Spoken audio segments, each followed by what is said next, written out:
વિસાવદરના પૂર્વ ધારાસભ્ય ભૂપત ભાયાણી સતત હર્ષદ રીબડિયા સામે નિવેદન કરી તેમને કોર્ટમાં કરેલી અરજી પાછી ખેંચી લેવા અને ચૂંટણી કરાવવા માટે નિવેદન આપી રહ્યા છે। એવામાં ભૂપત ભાયાણીએ ભાજપના પ્રદેશ પ્રમુખ સી.આર. પાટીલ સાથે મુલાકાત કરી છે। છેલ્લા થોડા સમયથી વિસાવદરના જ બે પૂર્વ ધારાસભ્ય ભૂપત ભાયાણી અને હર્ષદ રીબડિયા વચ્ચે શાબ્દિક પ્રહારો ચાલી રહ્યા છે।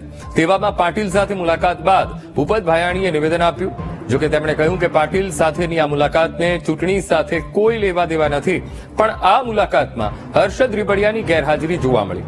મહત્વનું છે કે વિસાવદરના પૂર્વ એમએલએ હર્ષદ રીબડિયાએ ભૂપત ભાયાણીની સંપત્તિને લઈને કોર્ટમાં અરજી કરી હતી, જેને લઈને વિસાવદરની ધારાસભ્યની બેઠક છેલ્લા 1.5 વર્ષથી ખાલી છે। તેવામાં ભૂપત ભાયાણીએ હાલમાં જ રીબડિયાને અરજી પાછી ખેંચી ચૂંટણી મેદાનમાં ઉતરવાની આડકતરી ચેલેન્જ આપી હતી। ના, એવું બિલકુલ નથી। અમારા માનનીય અધ્યક્ષશ્રી અને કેન્દ્રના મંત્રી જે ખૂબ જ સારા આશયથી આપણા જિલ્લામાં આવેલા હોય, તો જિલ્લાના સિનિયર આગેવાન તરીકે અમારે એમનું અભિવાદન કરવાનું હોય, એમના કાર્યક્રમમાં હાજર રહેવાનું હોય અને એમનો જે જનતાલક્ષી સંદેશ હોય એ સંદેશ પણ અમારે છેવાડાના ગામો સુધી અને ખેડૂતો સુધી, જનતા સુધી પહોંચાડવાનો હોય છે। તો એટલા માટે આજે હું અહીં આવ્યો છું।